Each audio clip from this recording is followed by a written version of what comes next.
From the Bob Mills Weather Center, meteorologist Aaron Reeves. Just kind of a quick heads up, warm temperatures, light wind, that's going to lead to some issues with ozone. Ozone alert now in place for our Tuesday, so keep that in mind.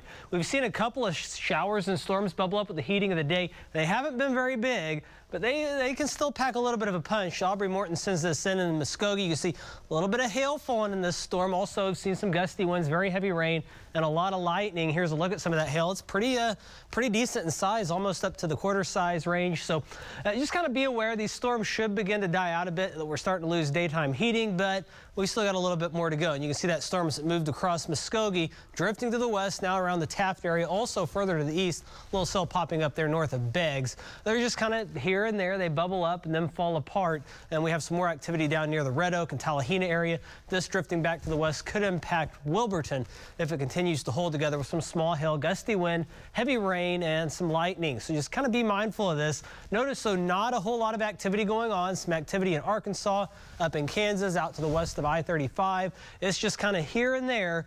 And that's kind of what we're going to see the next couple of days, like what we've been seeing basically the last several days. Just kind of the scattering of showers and storms. They can briefly become marginally severe with wind and hail being the main threat. And that's really on the lower end of that threshold. But certainly something you have to watch out for. Over the past 90 days, rainfall has been pretty good across the state. Western Oklahoma has picked up good rains. Southeast Oklahoma has picked up a lot. But we're going to walk through this story and notice some things happening. As we get to the 30-day time period, notice we kind of shift those areas around.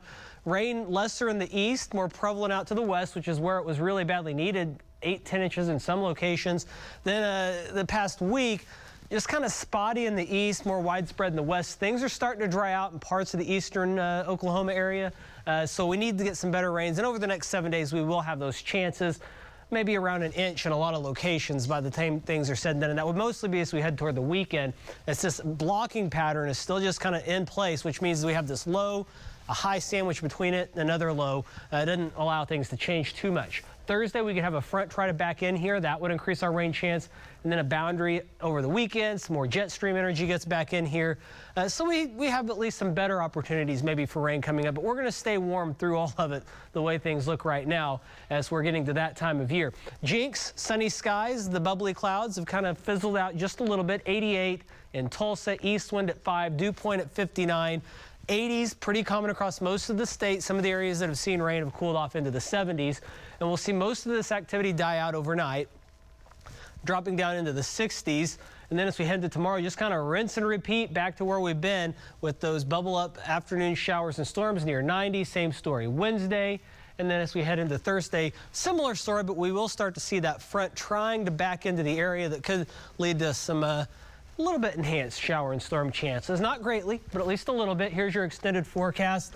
Temperatures around 90 the next few days, maybe a little cooler toward the weekend when we have just a little bit more in the way of showers and rumbles of thunder in the area. Some of those storms could be strong, kind of like we've been seeing, but all in all, just kind of what you'd expect to see as we roll through early June.